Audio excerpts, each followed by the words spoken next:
10 pintu masuk godaan setan pada diri manusia. Setan menggoda karena memang ada pintu yang sengaja dibuka oleh manusia.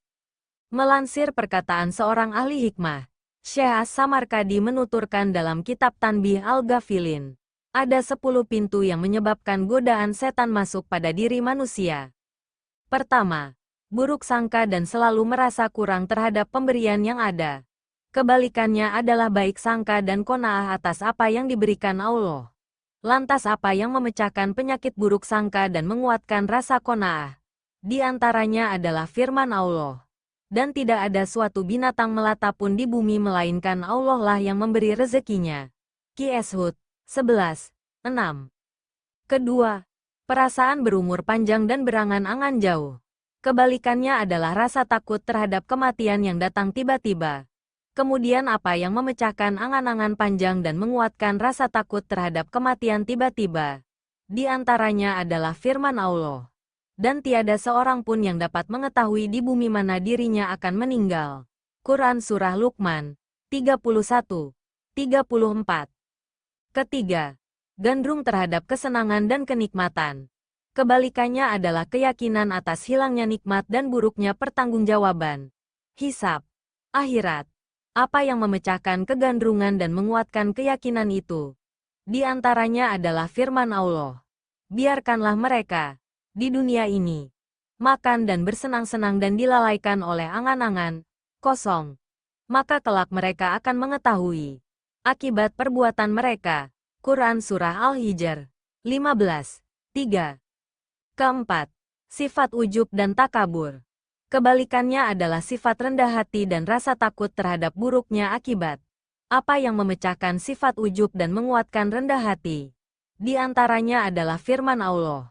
Dikala datang hari itu, tidak ada seorang pun yang berbicara, melainkan dengan izinnya. Maka di antara mereka ada yang celaka dan ada yang berbahagia. Quran Surah Hud 11:105. Kelima, merendahkan dan tak menghormati orang lain. Kebalikannya adalah mengetahui hak-hak sesama muslim. Adapun yang memecahkan sikap merendahkan dan menjunjung tingginya hak sesama muslim adalah salah satu firman Allah. Padahal kemuliaan, keluhuran, itu hanyalah bagi Allah, bagi Rasul-Nya dan bagi orang-orang mukmin. Tetapi orang-orang munafik itu tiada mengetahui. Quran Surah Al-Munafikun 63:8. Keenam, sifat hasud dan dendam. Rasa hasud sendiri adalah keinginan hilangnya nikmat yang ada pada orang lain, dan diharapkan beralih kepada orang yang menghasudinya. Kebalikannya adalah sifat adil dan ridha atas pemberian Allah. Di antara yang dapat menghilangkan sifat hasud dan menguatkan sifat ridha adalah firman Allah.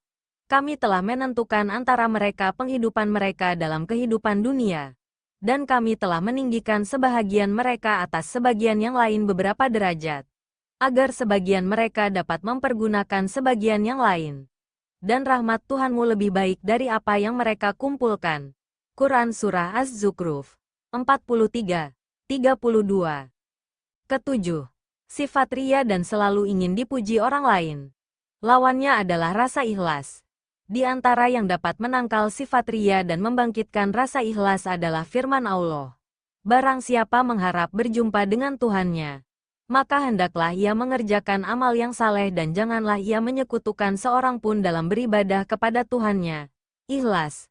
Quran Surah Al-Kahfi 18:110. Kedelapan, sifat kikir. Kebalikannya adalah keyakinan akan hancurnya segala yang ada di tangan makhluk dan kekalnya segala yang ada di tangan Allah. Di antara yang dapat menangkal sifat kikir dan menumbuhkan sifat murah hati adalah firman Allah. Apa yang di sisimu akan lenyap, dan apa yang ada di sisi Allah adalah kekal. Quran Surah Al-Nahl 16:96. Kesembilan, sifat sombong. Lawannya adalah sifat tawadu. Di antara yang dapat mengusir sifat sombong dan meninggikan sifat tawadu adalah firman Allah.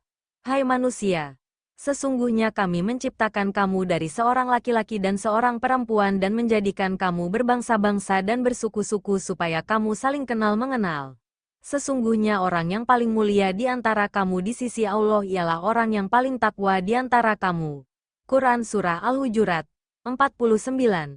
13. Ke-10. Sifat tamak dan berharap kepada makhluk. Lawannya adalah berhenti berharap kepada pemberian makhluk. Di samping tentunya percaya atas apa yang ada di sisi Allah, serta bertakwa kepadanya. Di antara yang dapat menangkal sifat tamak dan menumbuhkan rasa putus asa terhadap pemberian makhluk adalah firman Allah. Barang siapa bertakwa kepada Allah, niscaya Dia akan mengadakan baginya jalan keluar dan memberinya rezeki dari arah yang tiada disangka-sangkanya. Quran Surah Al-Talaq 65, 2-3. Lihat, Syekh Ibrahim As-Samarkadi, Tanbih Al-Ghafilin, Surabaya, Harisma, Hal 218. Demikian pintu-pintu masuknya godaan setan pada diri manusia. Semoga kita bisa lebih mewaspadainya. Wallahu a'lam. Penulis M. Tatam Wijaya, Editor Mahbib.